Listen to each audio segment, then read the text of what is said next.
My sister-in-law mocked my pregnancy, demanded my twin names, and tried to use them first, but I clapped back in a way she never saw coming. I'm Leia, 32, and I've been married to Jack, 34, for 4 years. We have a 3-year-old son and are currently expecting twins, a boy and a girl. This situation includes Jack's sister-in-law, Miranda, 36, who is married to his brother Tony, 40. They've been married for 7 years. Miranda and I are extreme opposites. She is outspoken, the center of attention at family events, and has strong opinions on everything. I prefer to be quiet and observe people. When Jack first introduced me to his family, I informed him that Miranda and I would never be close friends. We've had a cordial but distant friendship ever since. The trouble began 3 years ago with my first pregnancy. Miranda and Tony have tried to have children for years without success. When someone mentioned my pregnancy at family dinners, Miranda would either change the conversation or make comments about how pregnancy was not that unique because millions of women go through it every day. Then she'd spend significant periods of time in the restroom. Miranda unexpectedly offered to plan my baby shower around the middle of my pregnancy. I gently declined, stating that my mother and sister had already covered it. She persisted for weeks until I had to be more honest about not wanting her involved. The oddest behavior began after we revealed that we were having a son. Miranda got preoccupied with learning what we wanted to name him. Every family gathering, phone conversation, and text message, she would inquire about the name. When I told her we weren't going to share it till birth, she got obviously angry and commented on how secretive we were. Jack and I chose a traditional Irish name that was uncommon in our area. Miranda couldn't stop gushing about how unique and beautiful our son's name was once we revealed it. She'd bring it up at every opportunity, telling everyone how she'd never heard a more wonderful name before. This continued for months. Fast forward to this year. Miranda finally became pregnant about the same time that I conceived the twins. She was approximately 9 weeks ahead of me when we announced we were having twins. She resumed the name questioning, but this time she wanted both names because we were having one of each. Her remarks grew increasingly offensive. She'd make comments about how with twins I'd probably gain twice as much weight and never recover. When someone congratulated us at a family cookout, she loudly proclaimed that we had clearly gotten pregnant on purpose just to steal her thunder. Everyone knew we had been trying for a second kid for more than a year. I opted to ignore her comments entirely. Miranda loves on drama and arguments, so I felt the best way to irritate her was to offer her no response at all. After weeks of her repeatedly asking about the twin names, I became skeptical. I asked Jack whether he believed Miranda wanted to know our names so she could use them first, given she was due earlier. He chuckled at first, but soon understood I was serious. After some thought, he admitted that it was plausible. I then decided to put my notion to the test. Jack's father was celebrating his 61st birthday at our place the following weekend. We had been steadily putting together a nursery for the twins in our spare bedroom, but it wasn't ready yet. I devised a strategy to leave false identities somewhere. Miranda may discover them if she went digging. I went online and created custom wall decals with 2 names that I liked but were not near to our final choices, Rose Arwen and Luke Max. I completed the entire ordering process, but stopped just before completing payment. Instead, I printed the final order confirmation sheet, which included both names plainly. The night before the party, I folded the paper and put it inside the nursery dresser's middle drawer, giving the impression that it had been haphazardly shoved in there. I made sure one corner stood out just enough to be noticed if the drawer was opened. Jack thought my scheme was absurd, but he agreed to a $23 bet that Miranda would not snoop. We were busy hosting the party at our place, so we didn't pay attention to Miranda's movements throughout the evening. The next morning I checked on the nursery. Everything looked the same. The paper was still in the drawer exactly where I'd left it. Jack and I assumed the test had failed and forgot about it. But then I realized something intriguing. Miranda ceased inquiring about our baby names after the party. for someone who had been bothering us every day for weeks. The sudden silence seemed strange. Miranda gave birth to her baby 4 weeks later. Jack and I visited the hospital to greet our baby nephew. When I asked Miranda what the baby's name was, she smiled and said, "Luke Max." She stared directly at me when she said it as if she was expecting a great reaction. Instead of appearing offended, I became overly enthusiastic. I raved about how beautiful the name was, how perfect it sounded, and how fortunate they were to choose such a lovely combination. I continued for a full minute as Miranda's attitude shifted from smug enjoyment to uncertainty to apparent frustration. Jack tried not to laugh alongside me. Later in the elevator, he gave me $23 while shaking his head. We didn't see Miranda and Tony for a few weeks, giving them time with their new kid. Miranda, according to Jack's mother, appeared to be struggling more than expected with new parenthood, probably due to baby blues. When I informed my sister about the event, she laughed at first, but then thought I was being harsh by setting Miranda up like way. I can't decide whether what I did was wrong. Miranda was making my pregnancy difficult with her continuous demands and harsh comments. The phony names weren't even names I wanted to use someday, but perhaps I went too far with the trap. Should I feel horrible about it? Update 1. The issue with Miranda has become more difficult than I had anticipated. First, let me explain why Miranda and I never got along. The problem began when Jack and I became engaged. After only 9 months of dating, Miranda told family members that I was hurrying Jack into marriage and had possibly ensnared him in some way. When Jack's grandma mentioned how excited she was to have another granddaughter, Miranda made a point of adding she hoped Jack was certain of his decision. Our wedding made everything worse. Jack and I had a typical church service for 151 guests, followed by a reception at a country club. We went on an 11-day honeymoon in Ireland. Meanwhile, Miranda and Tony had married at City Hall in front of only their immediate family, followed by dinner at a chain restaurant. Tony proposed after Miranda gave him an ultimatum concerning marriage, which the entire family was aware of. Miranda also battled with the fact that Jack's family welcomed me right away. His parents and I share similar hobbies and characteristics. His grandmother, who everyone refers to as Nana, immediately began engaging me in her weekly shopping, excursions, and Sunday dinners. Miranda and Tony had been together for 4 years before their wedding, but Nana had never warmed up to her in the same manner. The contrast became even more stark after Jack and I purchased our suburban home 3 years ago. Miranda and Tony continue to rent a small flat in the city because they cannot afford to buy property in their neighborhood. Jack and I both have steady corporate jobs with nice benefits, whereas Miranda and Tony work in retail with uncertain hours. Miranda had too much to drink at Tony's birthday party approximately a year ago and got into a fight with him over money. In front of everyone, she stated that she should have married Jack rather than Tony because Jack had his life together. The entire household went silent. I was not even surprised. I assumed Miranda had affections for Jack for years based on how she behaved around him. I answered by asking whose brother she was referring to, which would be incorrect anyhow, given that Jack and Tony have a younger brother, Neo, who is just 26 years old. Miranda lost her cool entirely and began yelling at me for twisting her words. She said the next day that she did not recall saying anything wrong. Now, for the latest update. Jack's mother came over yesterday to discuss arrangements for my baby shower next month. I'm due in late January, but twins usually arrive early, so we're prepping for December. While she was here, I asked how Miranda and Tony were adjusting to parenting.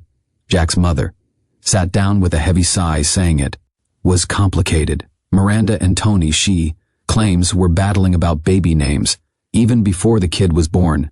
Miranda had spent months compiling lists of female names, but refused to consider male names. When Tony inquired, Miranda asserted that the baby was certainly a female. If it was a boy, she intended to give him the name Tony Jr. This sparked a heated disagreement because Tony's older son from a prior relationship is not named after him. The youngster lives with his mother in another state and visits her twice a year. Tony believed that naming the new baby Junior would be unfair to his first son. Miranda, according to Jack's mother, convinced herself she was having a daughter because she wanted one so much. Miranda refused to find out the gender while pregnant for fear of being disappointed. She insisted on enjoying her pregnancy, believing she was bearing a girl. Miranda's yearning for a girl grew stronger as a result of her family relationships. Jack's mother is the only daughter in a family of 3 brothers, and she has 3 sons herself. My son was her first grandchild, yet my daughter would be her first granddaughter in decades. Jack's mother burst into tears of joy when we announced we were carrying a girl. Jack's mother has always been nice to Miranda, but they have never bonded. She is smitten with my little son in the sweetest way. Every week they organize activities for grandmothers and grandsons. Miranda observed this bond develop and grew persuaded that having a daughter would finally cause Jack's mother to love her in the same manner.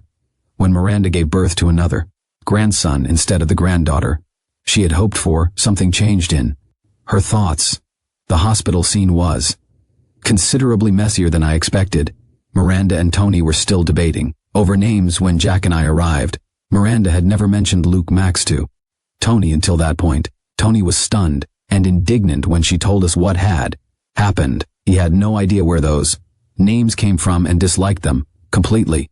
Tony refused to sign the birth certificate bearing such names. They left the hospital without providing a name for the infant. According to state legislation, parents have 11 days after the birth to register a name. Miranda ultimately told Tony that he could do anything he wanted since she didn't care anymore. Tony chose Bruce, Rocky. Bruce is named after his favorite basketball player while Rocky is named after a boxer. He preserved the Rocky from Miranda's announced name but otherwise modified everything. So the infant was never given the name Luke Max. Miranda's attempt to utilize my fictitious names lasted precisely as long as it took Tony to put his foot down. Miranda, according to Jack's mother, has become withdrawn since returning home from the hospital. She meets the baby's basic requirements but appears distant from anything else. She broke down crying in front of Jack's mother last week, stating she'll probably never have a daughter due to her age and their previous fertility issues. Despite everything Miranda has put me through, I now feel awful for her. Having a healthy baby should be enough, but I understand feeling disappointed after months of building up expectations. The irony is that Miranda's breakdown may bring her closer to Jack's mother, as they now share the experience of only having sons while desperately wanting daughters. Miranda still has no idea I set her up with the fictitious names, and I haven't notified anyone in the family about my scheme. Some may argue that I should confess, but I don't see the point in exacerbating her current situation. I'm not regretful about what I did. Miranda made my pregnancy uncomfortable with her incessant demands and rude comments, but I'm also not cruel enough to kick someone who is already down. Update 2. Miranda discovered my name trap, and the consequences have been far worse than I anticipated. I gave birth to twins in early January. Rose and Frodo Jack. Yes, Rose was one of my fictitious names, but it was also on our list for females long before the trap. Pure coincidence, which resulted in further trouble later. Both babies are healthy and we're adjusting well to having 3 children under 3 years old. Jack took 2 weeks off work to help, and his mother has been coming over every day to help with the elder children. The difficulty began when Jack's mother was carrying Rose and noted how lovely her name was. She stated she had seen it recently but couldn't remember where. I made a general statement about it being a common name. That evening, Jack's mother called me. She recalls seeing the name Rose written on a piece of paper in our nursery dresser drawer the night of Jack's father's birthday party. She explained that she was searching for baby wipes at the party when one of the children had an accident. I informed her that there were supplies in the nursery dresser. When she opened the drawer, she noticed the corner of a paper peeking out and tugged it to push it down properly.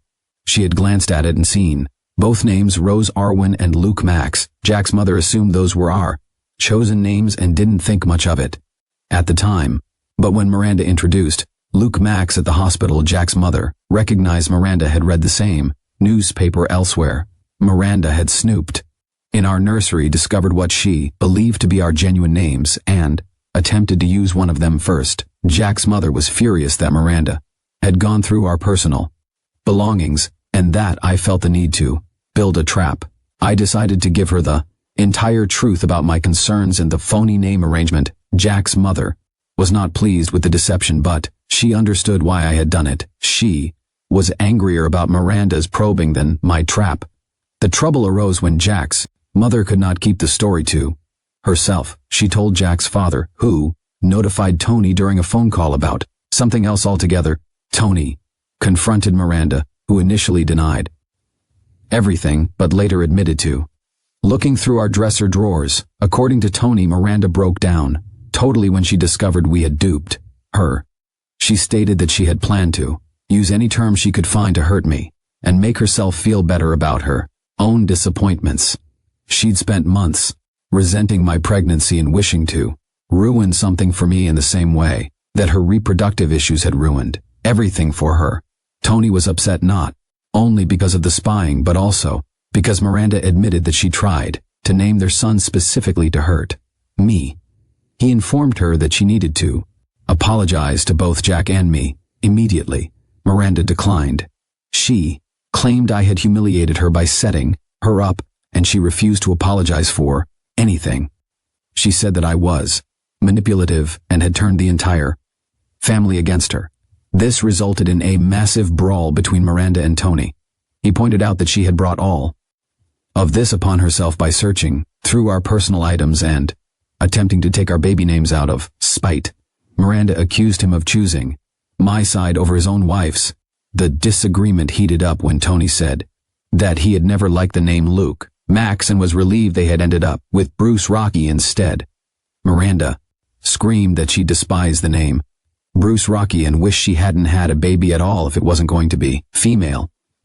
Tony moved out that night and has been residing with Jack's folks for the last 3 weeks. He has been caring for baby Bruce throughout the day while Miranda works and then returning him to her at night. They barely talk to each other. Jack's mother is stuck in the middle trying to help with both grandsons while Tony and Miranda work out their marriage.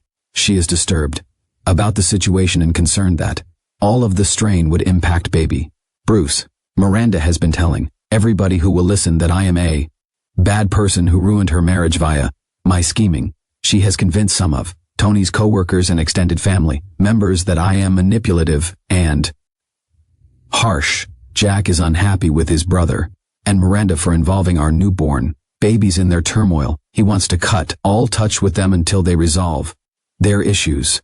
I'm inclined to agree, but Jack's mother begs us not to exacerbate the situation by further dividing the family. I wasn't expecting my small test to reveal this level of dysfunction in Miranda and Tony's relationship. I only wanted to confirm my thoughts about the name theft. There is now a baby caught between two parents who are unable to be in the same room.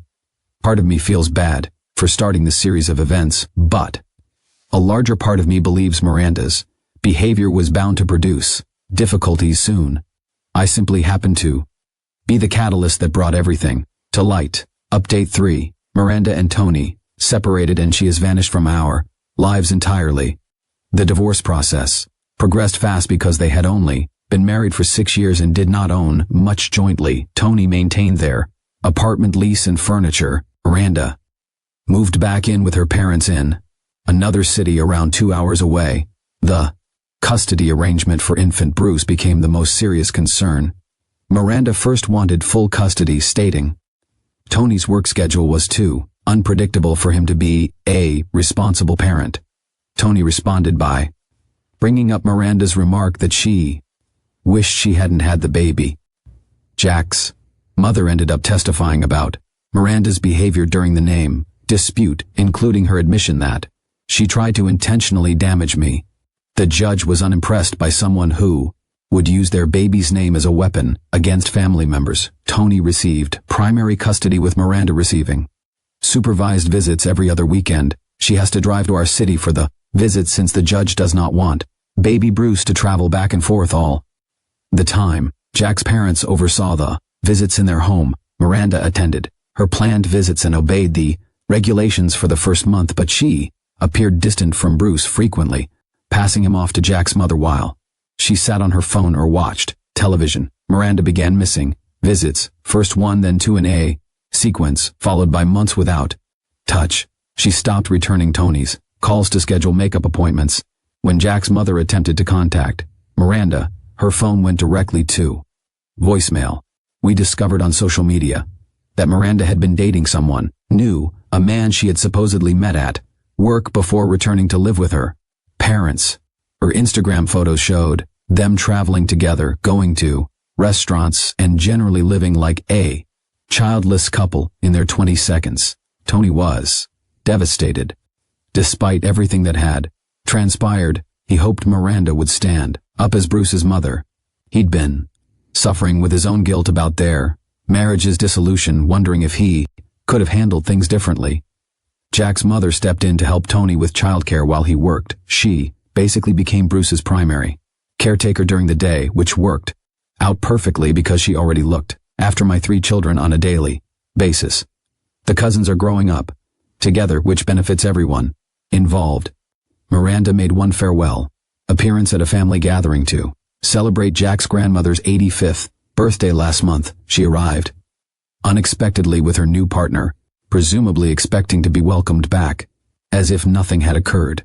The mood became tight instantly. Miranda's boyfriend was uneasy when he realized he'd entered into a family scenario. Miranda tried to act normal, asking to hold Bruce and commenting on how much he had grown. Tony returned Bruce after a few minutes and informed Miranda that she wasn't supposed to be there outside of scheduled visits. Miranda claimed she was family and had every right to attend family gatherings.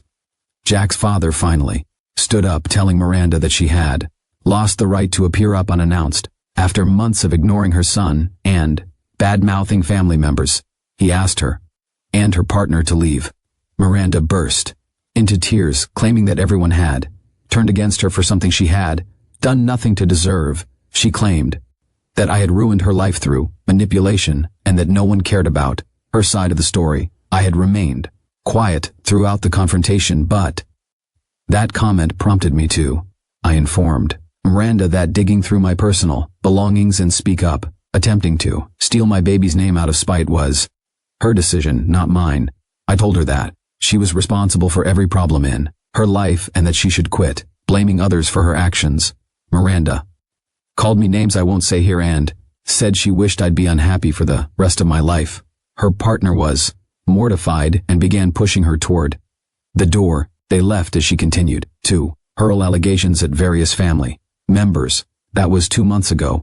Miranda hasn't contacted anyone from her family since then. Tony found out through mutual friends that she and her lover had moved out of state together. She allegedly told people that her ex-husband's family prevented her from seeing her son, which is absolutely false, but simpler than admitting she picked her current relationship above her child. Tony's been doing well as a single father. Bruce is a cheerful, healthy baby who lights up whenever he sees his father or grandparents. Tony recently began dating someone new, a woman who works for his company and has 2 children from a previous marriage. She appears to understand his circumstances and gets along well with Bruce. As for me, I have no regrets about creating the name trap. Miranda's reaction to being caught exposed her true personality, someone who would abandon their child because they couldn't take being exposed for their petty, spiteful actions, was never going to be a decent mother. My twins are prospering and my elder son enjoys being a big brother. Jack and I are tired yet thrilled with our 3 children. Despite everything, Jack's bond with Tony has grown stronger. They now communicate regularly and support each other as fathers. Family gatherings are much more serene without Miranda's drama and nastiness. Jack's mother may focus on being a grandma rather than dealing with Miranda's emotional outbursts. Even Jack's father, who normally keeps out of family disputes, has remarked on how much more calm everyone appears. People sometimes ask me if I'm unhappy with how things turned out. The reality is I did not cause Miranda to abandon her child or end her marriage. I simply created a situation that revealed her actual character. She could have accepted being caught gracefully, apologized for snooping, and gone on with her life. Instead, she chose to destroy every relationship she had rather than accept responsibility for her actions. Bruce is better off without a mother who despised his existence from the day he was born. Tony is better off without his wife who married him as a consolation prize and spent years wishing she had picked someone else. The entire family is better off without someone who adds drama and negativity to every gathering. My name trap worked better than I expected. I figured I'd catch Miranda being inquisitive and embarrass her a little. Instead, I unintentionally helped a baby escape a terrible mother and Tony leave a poisonous marriage.